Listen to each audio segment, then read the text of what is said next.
आपण मराठी हा विषय पाहणार आहोत आणि या विषयामध्ये आज आपण मराठी व्याकरणातील समास हे प्रकरण अभ्यासणार आहोत.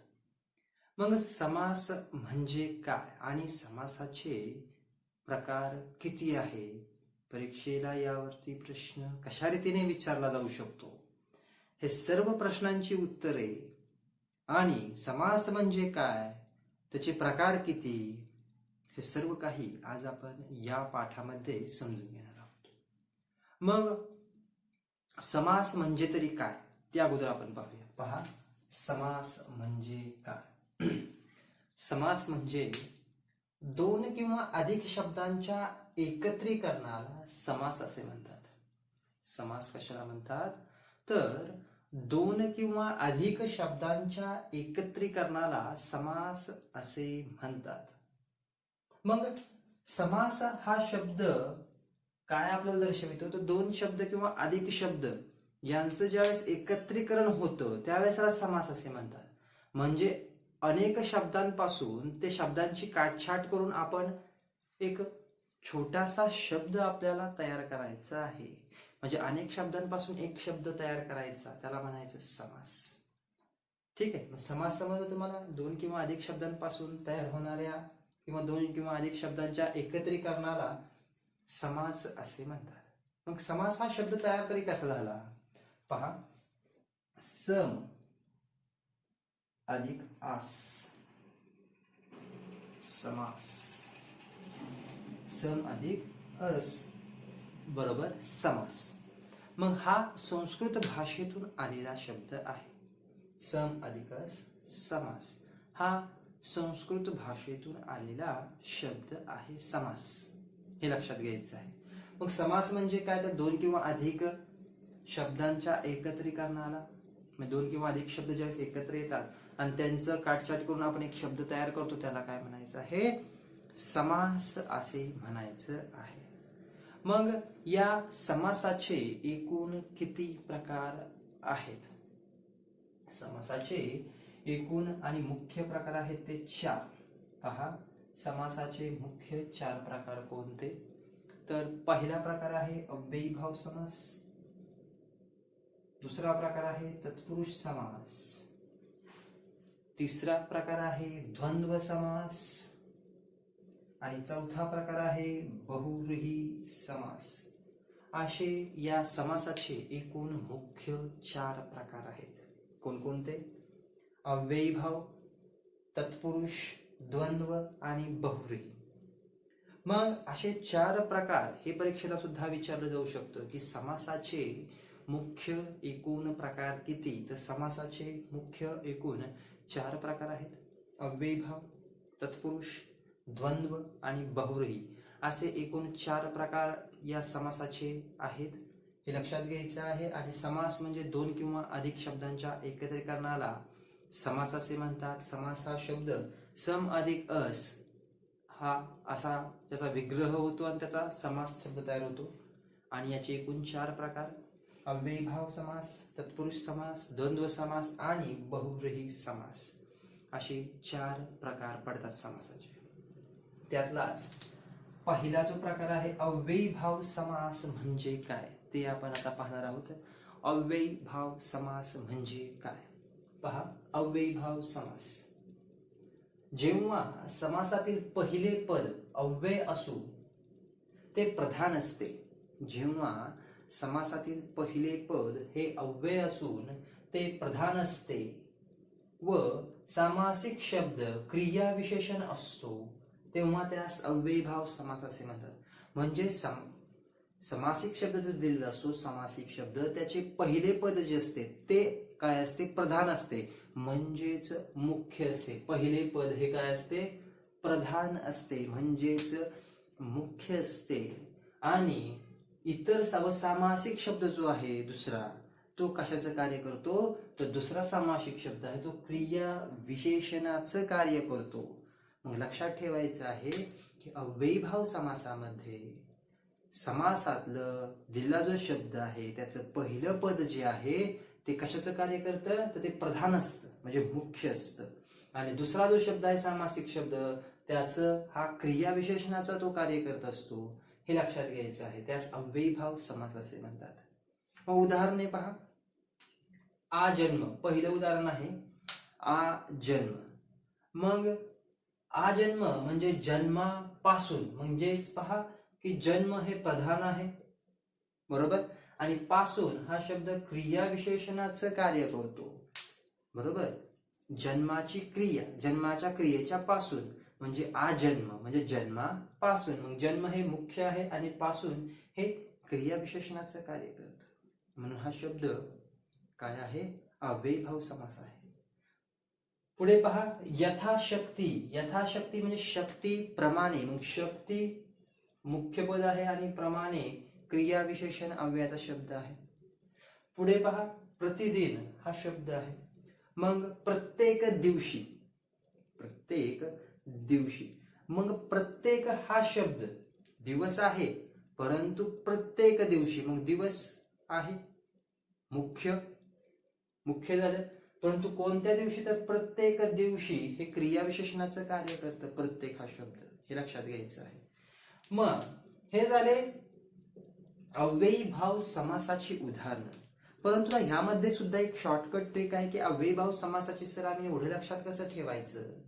एक शॉर्टकट ट्रिक सुद्धा आहे अव्ययीभाव समासाची लक्षात ठेवण्याची, परंतु ते काही शब्दांसाठीच आहे. बाकीच्या शब्दांसाठी तुम्हाला हेच पद्धत वापरायची आहे.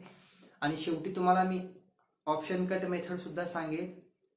परंतु आता तरी तुम्हाला अव्ययीभाव समास शिकण्यासाठी तुम्हाला हे समजलं असेल. परंतु आता पुढची जी ट्रिक आहे ती पहा काय आहे.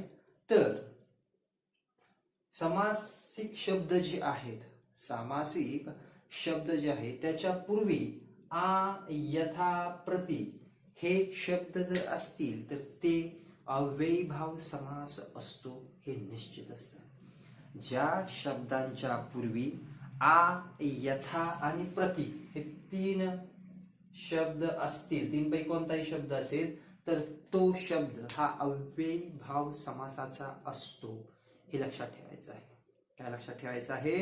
ज्या शब्दांच्या पूर्वी आ, यथा आणि प्रति हे शब्द असतील ते अव्ययीभाव समास असतो. मग पहा. आजन्म, आ हा शब्द आलेला आहे, ठीक आहे. आ. यथाशक्ती, यथा हा शब्द आलेला आहे. प्रतिदिन, प्रति हा शब्द या ठिकाणी आलेला आहे अगोदर.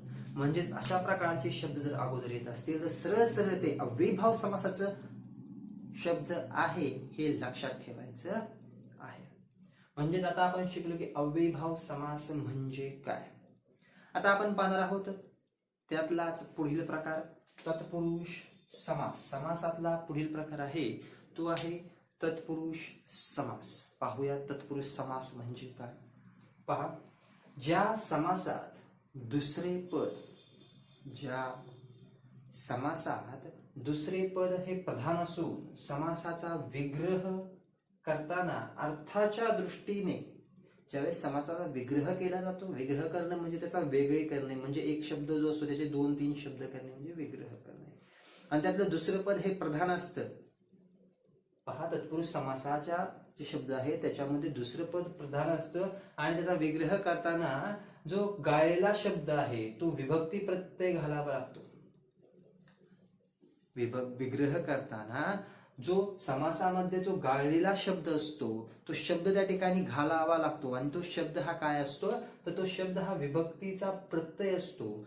मग विभक्त्या म्हणजे काय तुम्हाला माहिती असायला पाहिजे. म्हणजे कर्ता, कर्म, करण, संप्रदान, अपादान, संबंध, अधिकरण, संबोधन, म्हणजे प्रथमा, द्वितीया, तृतीया, चतुर्थी, पंचमी, षष्टी, सप्तमी आणि संबोधन. म्हणजे ने, काकी, के, ने, शी, ही, शी, बरोबर नाही, ऊन, हून, हे प्रत्यय तुम्हाला माहिती पाहिजे. तर चाचीचे संबंध. मग या ठिकाणी तत्पुरुष समास हा कसा असतो तर तत्पुरुष समासामध्ये द्वितीय पद हे प्रधान असते, आणि जो विग्रह करताना जो गाळलेला शब्द असतो समासामध्ये तो शब्द अर्थाच्या दृष्टीने जो गाळलेला शब्द असतो तो शब्द घालावा लागतो त्या ठिकाणी, आणि तो शब्द विभक्तीचा प्रत्यय असतो, हे सुद्धा लक्षात ठेवायचं आहे. मग उदाहरण पहा. उदाहरण कसं आहे तर पहिलं आहे तोंडपाठ. मग याचा विग्रह करताना जो गाळलेला शब्द आहे तो त्या ठिकाणी आपल्याला घालावा लागेल, आणि तो विभक्तीचा प्रत्यय पाहिजे. मग तोंड पाठ असेल तर तोंडाने पाठ. या ठिकाणी ने हा शब्द विभक्तीचा प्रत्यय आहे. ने शी नी ही ईशी, बरोबर की नाही. मग तोंडाने पाठ, तोंड पाठ म्हणजे तोंडाने पाठ हे लक्षात घ्यायचं आहे. म्हणून हा तत्पुरुष समास. आणि दुसरे पद प्रधान आहे पाठ. राजवाडा, राजवाडा. मग राजवाडा कोणाचा असतो? राजाचा राजवाडा असतो. म्हणून राजाचा वाडा हा राजवाडा, बरोबर की नाही. म्हणून चा हा शब्द जो आहे, चाचीचे संबंध प्रत्यय लागलेला आहे. चाचीचे, चा हा शब्द त्या ठिकाणी गाळलेला आहे आणि तो संबंध म्हणजे विभक्तीमध्ये षष्टी विभक्तीचा आहे. म्हणून तो राजाचा वाडा. चा शब्द हा विभक्ती प्रत्यय आहे, हे लक्षात ठेवायचं आहे. म्हणजे ज्या वेळेस विभक्तीचा प्रत्यय या ठिकाणी घातलेला असतो आणि विग्रह अशा प्रकारचा असतो, तो सर्व सर्व समजायचं की तो तत्पुरुष समास आहे. त्यासाठी तुम्हाला विभक्ती पाठ ठेवाव्या लागतील, हे लक्षात ठेवायचं आहे. म्हणजेच आता आपण काय पाहिलेलं आहे, तर समास म्हणजे काय? दोन किंवा अधिक शब्दांच्या एकत्रीकरणाला समास म्हणतात. त्याचे 4 प्रकार: अव्ययीभाव, तत्पुरुष, द्वंद्व, बहुव्रीही. त्यातला पहिला प्रकार अव्ययीभाव म्हणजे काय आपण पाहिलं. पहिलं पद प्रधान असतं, दुसरं पद क्रियाविशेषण असतं. आ, यथा आणि प्रति हे प्रथम शब्दाच्या अगोदर येतात, त्याला अव्ययीभाव समास असे म्हणतात. तर तत्पुरुष समास हा द्वितीय पद प्रधान असतं आणि विग्रह केल्यानंतर विभक्तीच्या प्रत्ययाने जो गाळलेला शब्द असतो तो विभक्ती प्रत्ययाने तो भरला जातो, घालावा लागतो, हे लक्षात घेतलं आपण. आणि तोंडाने पाठ आणि राजाचा वाडा, राजवाडा, अशा पद्धतीने आपण हे पहिले 2 प्रकार समासातले आपण पाहिले आहेत.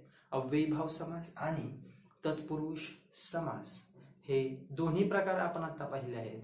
आता आपण पुढील तिसरा प्रकार पाहणार आहोत, तो म्हणजे द्वंद्व समास हा पाहणार आहोत. आता आपण पाहणार आहोत विभक्ती जे प्रत्यय होते मग असे आपण.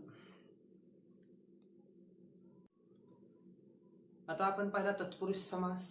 आता आपण पाहणार आहोत तो तत्पुरुष समासाचे 6 मुख्य प्रकार पडतात. तत्पुरुष समासाचे मुख्य 6 प्रकार पडतात.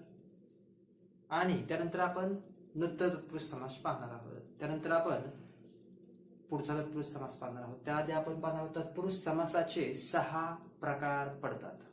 तत्पुरुष समासाचे किती प्रकार पडतात? 6 प्रकार पडतात.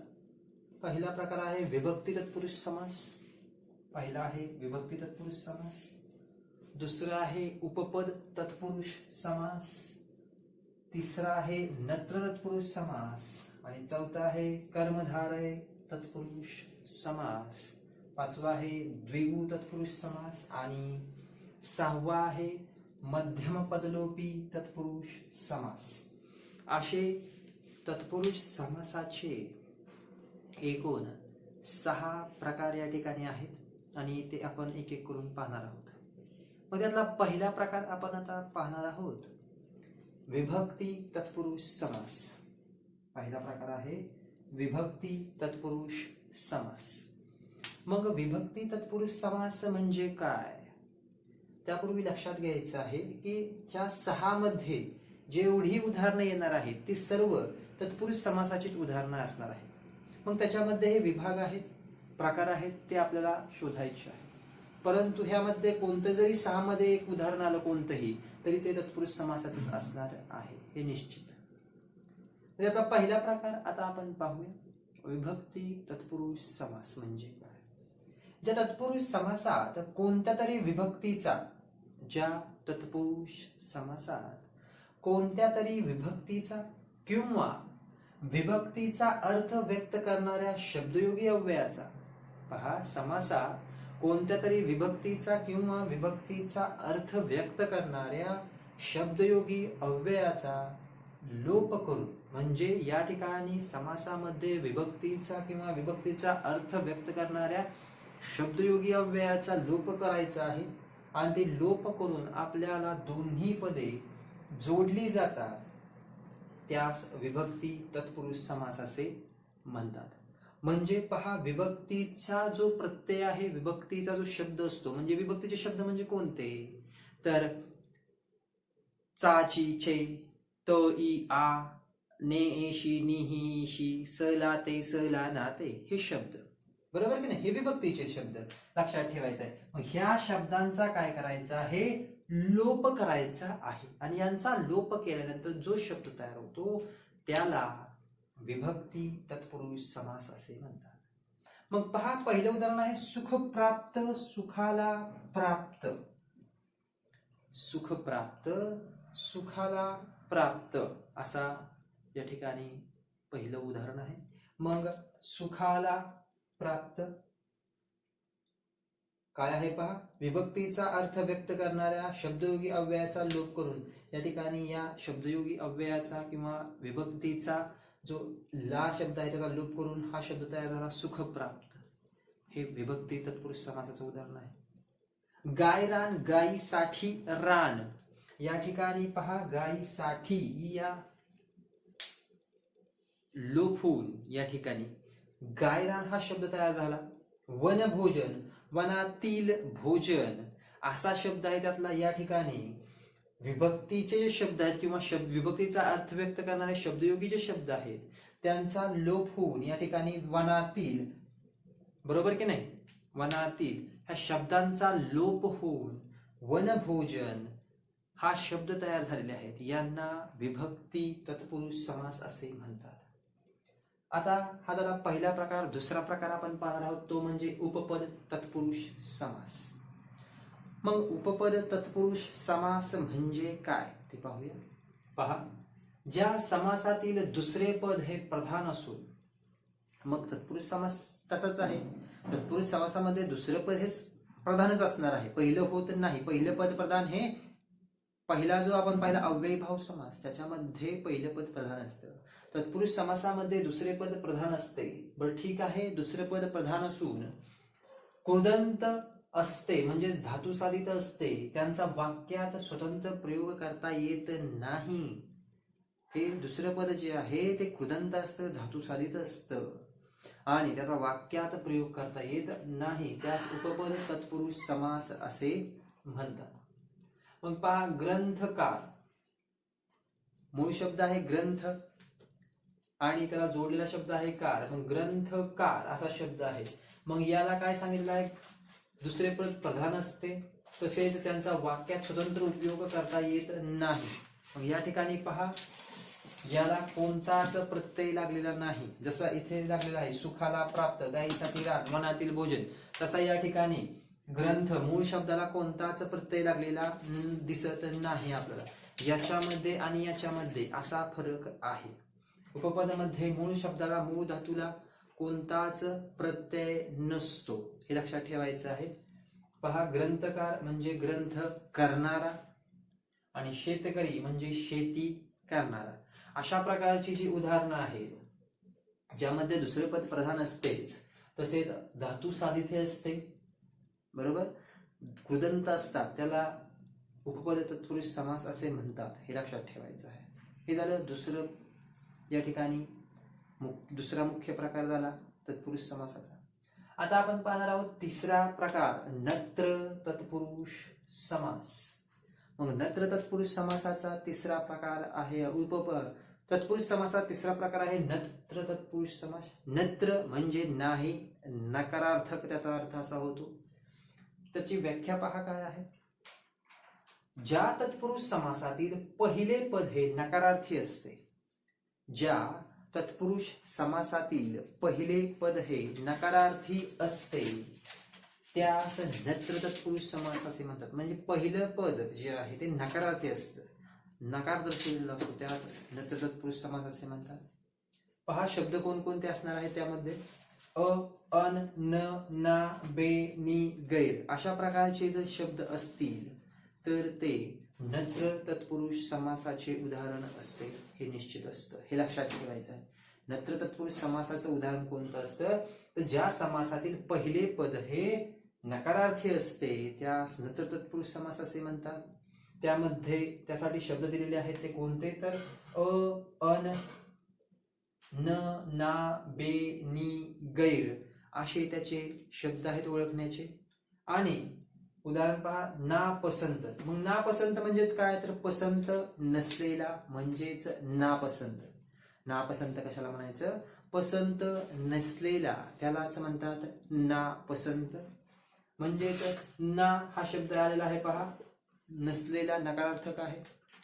पुढे पहा अशक्य, शक्य नसलेला म्हणजे अशक्य, अ सुद्धा या ठिकाणी आलेला आहे प्रथम. जसं की आपण अव्ययभाव समासामध्ये पाहिलं, आ यथा प्रति हे पहिल्यांदा आले शब्दाच्या, तर तो अव्ययभाव समास असतो. तसंच यामध्ये आहे नत्र तत्पुरुष समासामध्ये ना, न, ना, अन, बे, नि, गैर हे शब्द आले किंवा नकार दर्शविला असेल तर ते नत्र तत्पुरुष समास असतो त्या ठिकाणी. हे त्या ठिकाणी आपल्याला निश्चित ओळखायचं आहे. म्हणजेच आता आपण तत्पुरुष समासाचे पहा 6 प्रकारापैकी 3 प्रकार पाहिले. विभक्ती तत्पुरुष समास, ज्यामध्ये विभक्तीचा लोप होऊन तो शब्द तयार होतो. त्यानंतर आपण पाहिला उपपद तत्पुरुष समास, ज्यामध्ये कृदंत असते, धातू साधित असते, त्याचा वाक्यात सुद्धा उपयोग करता येत नाही. तसेच मुख्य धातूला, मुख्य यामधले पदाला कोणताही प्रत्यय लागत नाही, ग्रंथकार, ग्रंथ करणार. आणि नत्र तत्पुरुष समास आपण पाहिला, त्यामध्ये न, ना, बे, बे, नि, गैर, अन असे शब्द असतात आणि नकार दर्शविलेला असतो, त्यास नत्र तत्पुरुष समास म्हणतात. आता आपण चौथा प्रकार पाहणार आहोत, तो म्हणजे कर्मधारय, त्यानंतर द्विगु आणि मध्यम पदलोपी समास. हे पुढचे समास आपण आता पाहणार आहोत.